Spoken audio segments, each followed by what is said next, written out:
So, welcome back. If you're listening to part two, hopefully you've already gone through part one of the recording and at least gotten an understanding as to how GDR is actually working and the underlying plumbing to facilitate the mobility of VMs from one site to another site.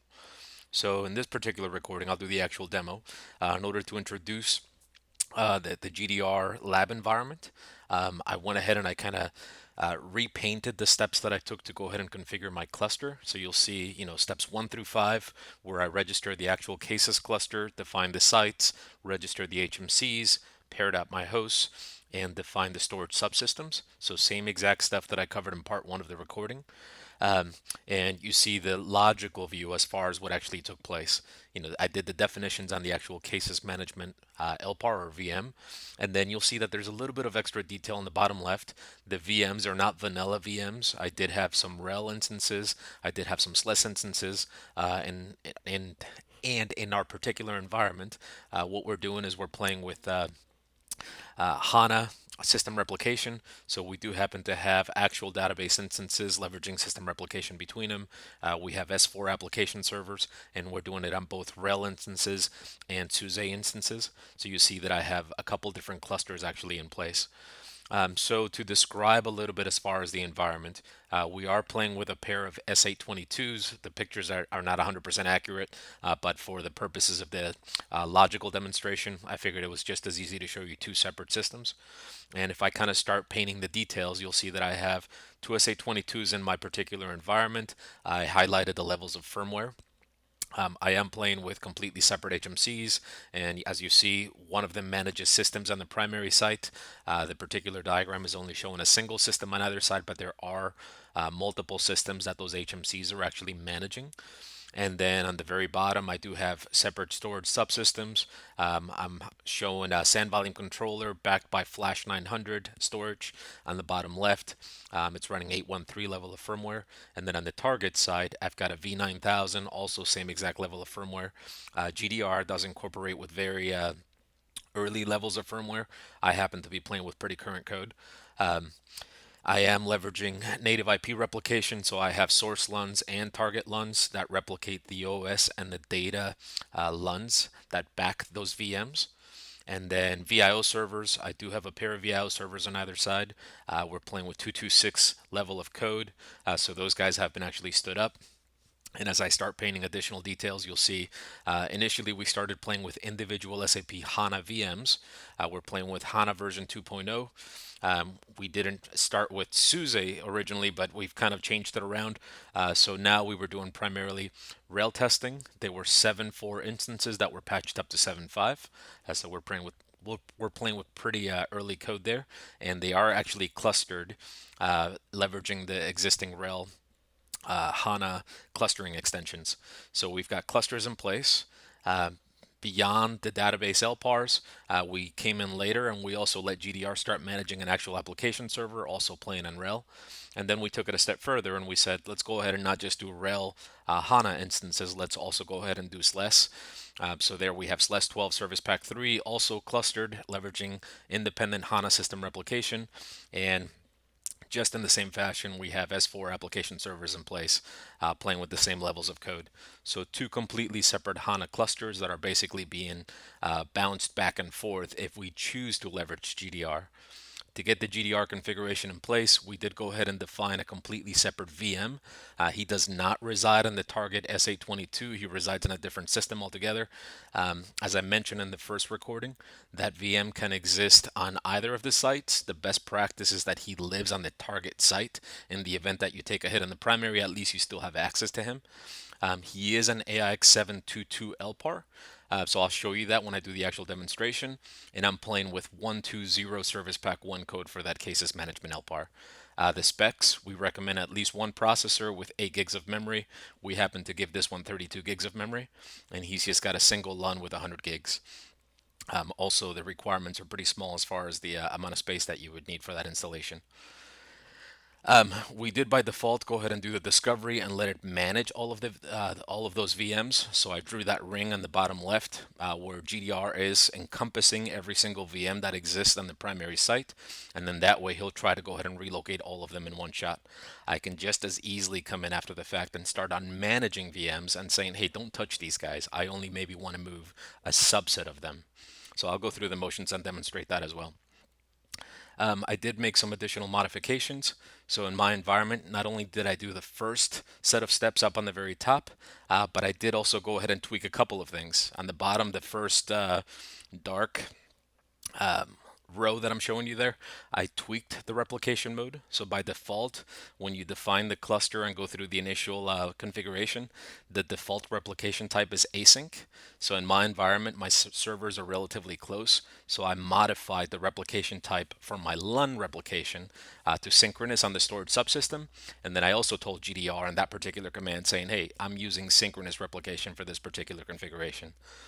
When it builds the consistency group, it does that at the time that I do the actual discovery. So in the next step, I did a discovery and verification all in one shot.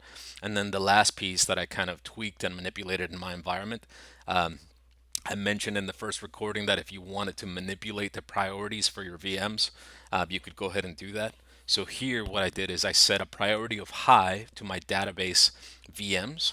So both the HANA database VMs on RHEL and SLES have a high priority, and then my application servers I set a priority of low. So meaning that when I initiate the GDR move, I want my database instances to be the first ones that get brought online, then followed by the lower priority application servers.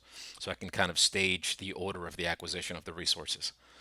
The last piece that I'll show you before I do the actual demonstration is if I log into one of my storage subsystems and I pull up the actual consistency group, you see how when I did the discovery operation, it went ahead and created a consistency group and named it himself.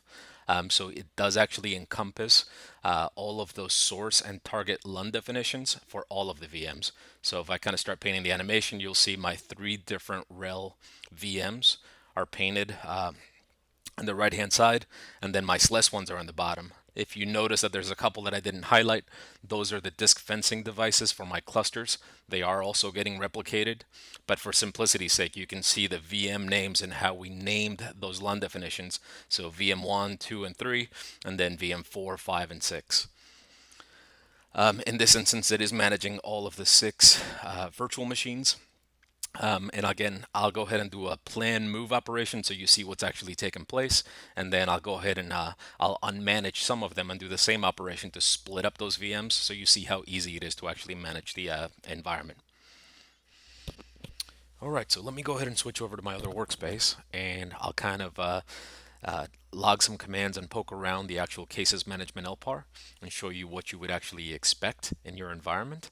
And then I'll do the actual plan move for starters. So what you'll notice that I have open on the screen is I've got a window open or a terminal session into my cases management LPAR. On the bottom left, I've got HMC1. Notice that all of the VMs that I was mentioning in the logical diagrams are hosted there. On the top right, I have the target HMC, and no VMs exist on that target machine as of right now, just the VIO servers. And then on the bottom left, I've got terminal windows open where I can initiate pings and kind of show you the amount of time that it takes for the operations to actually take place. So let me go ahead and go back to that cases management LPAR. And just for starters, let's go ahead and take a look at the actual OS revision. It is a 7.2 TL2 LPAR. And if I show you as far as what it took to install this, these are the cases packages. I went ahead and installed the GDR software. I took everything that came in, and now that I've created the cluster and went through the 5 steps, let me go ahead and invoke some of the display commands. So for starters, let's go ahead and just query the cluster. I mentioned in the logical diagrams that I had named them GDR 1201. You can call your cluster whatever you would like. Currently he's online and the type is DR. And maybe I'm not familiar with the GDR CLI and the types of things that I can run. So I can go ahead and do a cases manager space Q instead of typing query, and you see all the various options that I can actually invoke. So Let's try a few additional things. Cases Manager Q version, for example. It shows me that I'm running version 1201. And then if I do things like Cases Manager Query System, notice that nightly it's doing discoveries. There's a number of additional tunables as far as creating VLAN maps. When I'm switching from site to site, if I wanted to have isolated networking, I can go ahead and get fancier. Maybe in part 3 of the recording, I'll cover some of those line items, but for right now, I'm just kind of showing you how to uh, look at the GDR environment if you're not familiar with what you would actually get. Since I went ahead and I registered a number of the line items, let's do a Cases Manager query HMC, and notice that it shows me all the various HMCs that I actually registered. So I showed you the configuration commands earlier. Right now you see the secondary HMC up on top, the host that it's actually managing. Right now there's 2 systems that HMC manages, and then the primary HMC, ATS16, he actually manages 3 systems. However, for the GDR demonstration, only one pair of those systems is actually involved. So you can have your HMCs managing a bunch of stuff out there. This cases cluster doesn't have to touch everything in the environment. You can kind of restrict it to what systems it's going to provide mobility between the DR sites for. So let's do a Cases Manager query. The VIO servers, again, this is these are not line items that I had to individually define into the cases environment. It discovered everything automatically when I did that discovery operation and I registered the systems. So I do have dual VIO servers, 2 on the bottom that were part of the primary site, and then the 2 on the top are for the target S822. And if I do a Cases Manager query host, you'll see the credentials for System 1 and also System 2. And again, I don't want to focus per se on the details in this particular recording, but at least you see how easy it is to kind of view the environment, and the fact that I didn't have to do any of these things as far as keying individual line items. Let's take a look at the host group information. So by default, I mentioned that it will go ahead and try to manage all of the VMs in the environment. So if you looked at the very first output here, it says that the name of the host group is called default_HG. So by default, that host group encompasses everything. If you wanted to create individual host groups because you had multiple host pairs, you can come in after the fact and start defining those guys. So you have effectively host level granularity as far as when you initiate the operations. You can do it at the site level or you can do it at the host group level. Here I'm playing with a single pair of systems, so it kind of defeats the purpose to go ahead and start defining individual host groups. Let's do a couple more. Cases Manager query. Let's go ahead and show you the storage. And I am playing with storewise storage, as I mentioned in the earlier recording. It's replicating from an SVC on the bottom on the primary site to a V9000 on the target site. And if I wanted to go ahead and display the LUNs that are actually involved in the replication, and I showed you a different view of this before in the actual PowerPoint, you'll see all of those source and target LUN relationships. You also see that it's telling me that the host group, default HG, is currently active on the primary site, and you can see that on the bottom on the HMC view as well. Last couple pieces, I'll do a Cases Manager query site. When I define my sites, I gave them names. I happen to call them primary and secondary. And you'll see on the bottom, the primary site, the site type is home. And on the top, the secondary site, his site type is actually backup. And finally, the pieces that we actually would care about in an environment is what VMs is GDR actually going to be controlling or giving me the ability to move from system to system. So if I do a Cases Manager query VM, by default, it's going to give me a screen dump and spit out everything that it's actually managing. So if you have hundreds of VMs, you could see how that would become a little bit more longer for you to be able to manage and take in. But if you look at the very top, you'll see any unmanaged VMs in the environment. I have not rerun a discovery in my environment, so we previously had some other VMs that existed in the environment. One of them happened to be a test VM. and we did not want GDR to touch him. So he is one of the unmanaged VMs in the environment. And then currently he is managing those 6 VMs that I highlighted earlier in the logical view. So VMs 1 through 6 are the managed ones. Now, if I scroll down, you'll start to see the individual levels of detail for all of those VMs. So I mentioned that I had modified the priorities for the application server VMs. So you'll see the priority of low. And what you'll also notice is that since I've already done this discovery and verification, these VMs are ready to move. And then the example, and the reason I did not want to rerun the discovery and verification is because I didn't want it to go away, just to show you. But this one is not managed, so any untouched VMs would show up like this. The default priority is medium. So in the first recording, when I mentioned that by default it'll try to move as many as it can in one shot, it'll try to do them in parallel. If you care about the stop and start order, now you can come in after the fact and start modifying those priorities.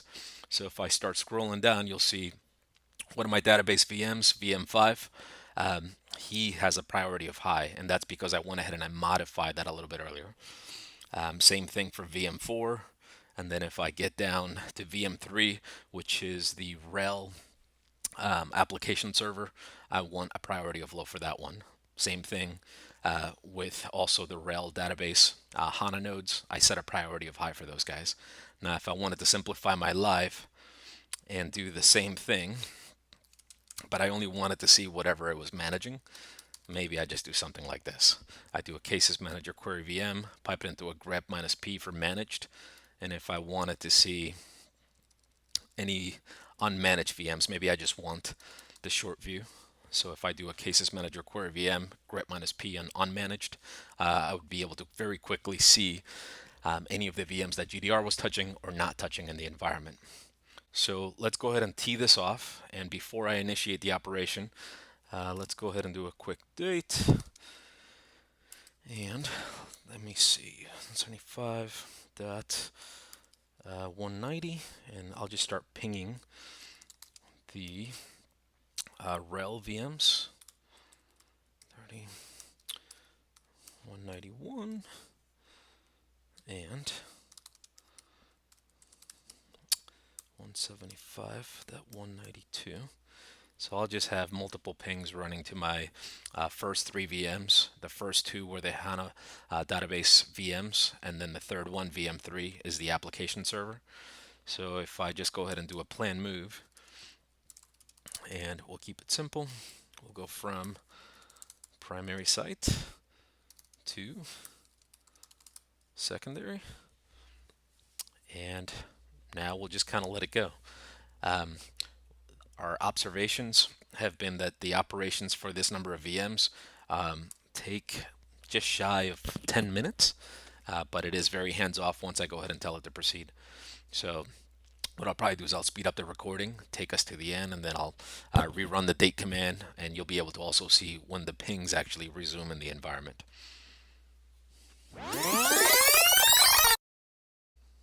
And if you noticed, the pings on the bottom right stopped. The VMs will show not activated. Right now on the top screen on that case is controlling LPAR. You'll see that it's manipulating the storage replication. And then you'll see the VM start to appear up on the top right.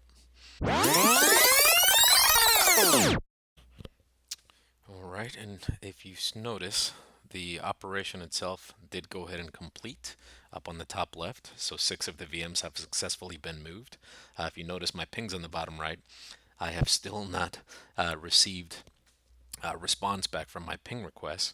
On the bottom left, the VMs have already been cleaned up. And if you followed through the sped up section of the recording, you'll notice that it did go ahead and do the cleanup, did the movement operations.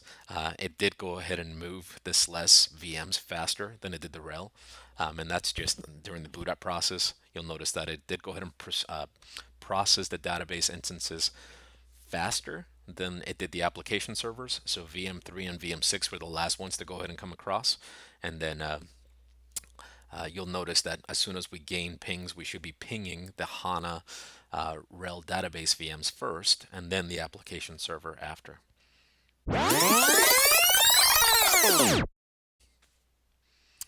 And right there you can see that the ping started for the first of the RHEL database nodes. You'll notice that the IP address actually shows up on the HMC window up on the top right. That's one way to kind of tell that you're going to be having visibility to those VMs. And now we're just kind of waiting on the first VM and then also the application server.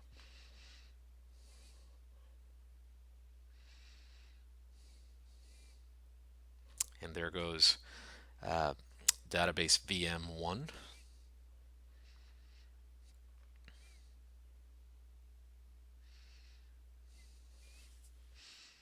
Let me go ahead and exit out of that ping, and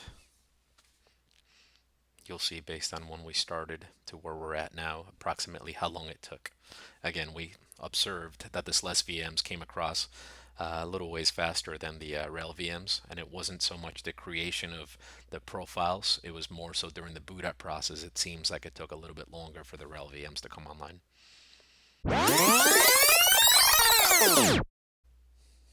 And finally, you see the ping to the actual application server on the bottom left. So we do have the pings, and we should see the IP address get populated for VM3 on the top right. And there he goes up on top. I will go ahead and kill these guys, and we know that we're actually online. Now, if we were doing an actual demonstration for a POC, we would go ahead and validate that the clusters were actually operational from the database side of the house.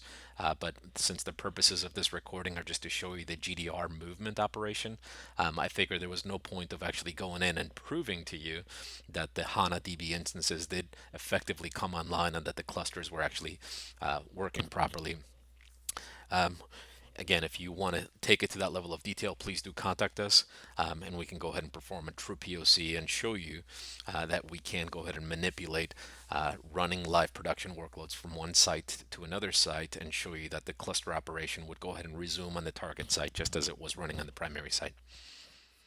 So now that all of our VMs got moved from site 1 to site 2, and they reside up on the top right, I thought it'd be interesting to show you what it's like to actually unmanage VMs that you don't want GDR to actually control.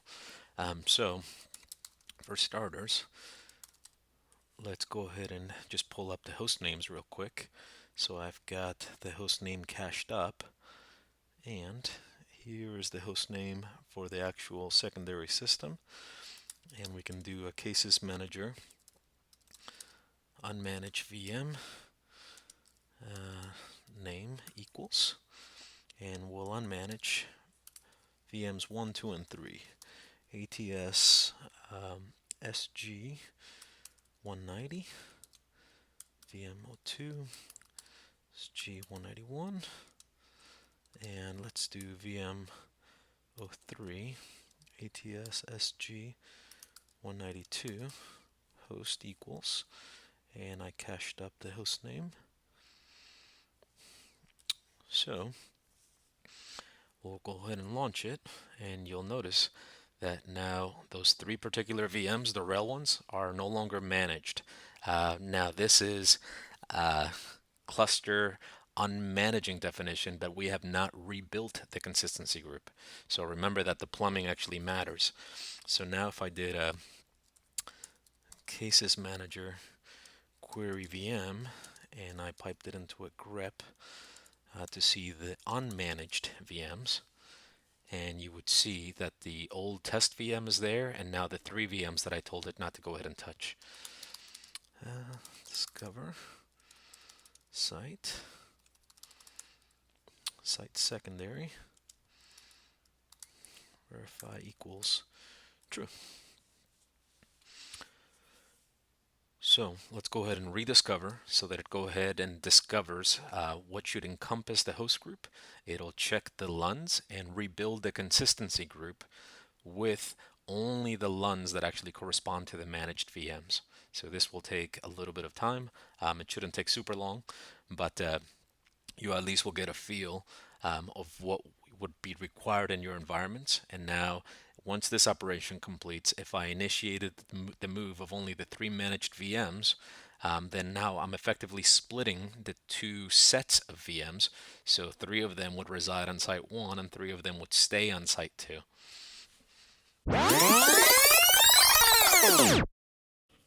All right, and now that you saw the actual discovery and verification operation actually took place, and now it's managing three of them, the consistency group should really be made up of just the sets of LUNs for those three VMs, the SLES instances. Now, if I wanted to do a movement operation, move site from, and since we are sitting on the secondary, let's go ahead and relocate the VMs with a plan move from site 2 to site 1. But remember, now we're not managing all of the VMs, so let's go ahead and initiate that plan move, and we should only see three of them go ahead and get moved. And if you look at the bottom right of the screen now, you see that not only were those profile definitions moved for the DB instances first, but I can now start pinging one of those database VMs in the middle terminal window on the bottom right. And then also you'll see the top one, the other database node, is pinging now. And then the third VM, the actual application server, VM06, should be the last one to actually start responding. But I've now effectively split the VMs because GDR is only managing three of them. If I wanted to regroup them, I would have to do a plan move of the source three VMs back to the right, or once they are all on the same side, I can do a rediscovery after remanaging the three initial VMs, and then it would rebuild the consistency group. The last piece that I'll leave you with is I'll show you a screenshot of the transition of the old consistency group encompassing all of the LUNs to a screenshot of the consistency group built with only the three managed VMs. As you notice, the operation already completed and pings are picking up on the bottom right. So again, management-wise, you see it's pretty straightforward, but it was very hands-off in the sense that I didn't have to manipulate the replication or do anything to go ahead and get those VMs to transfer back and forth. I'm doing it here with groups of either 6 or 3, but if I was doing this at scale with 50, 100, or 300 VMs, it would be just as easy. It would just be a matter of knowing what's being managed and what's not being unmanaged. Okay, and just as I mentioned, the screenshot that I showed you before with the view of the consistency group that GDR had created when it was managing the 6 VMs up on the top, did automatically go ahead and transition. So it automatically rebuilt the consistency group where it's now only managing the LUNs and the replication for the 3 SLES VMs. So the remaining ones that were part of that set of managed VMs. Hopefully you kind of got the gist as far as the capabilities that GDR provides and how easy it is to manipulate and manage your environments doing plan moves. I have not gotten into the unplanned moves. The other things that should actually come to mind are if I'm going site to site, there are additional things that I might need to consider, such as the IPs that work on one site may not work on the remaining site. Things like the available capacity may not be the same. So what types of more advanced functions can I go ahead and leverage? So my intent was to go ahead and do the demonstration of a plan move operation and kind of show you how easy it was to manage and manage different LPARs in your environment. In part 3, hopefully I can go ahead and get a little bit more advanced and show you some of the fancier things that you can do with GDR. In the meantime, thanks for listening, and hopefully you stick around for part 3.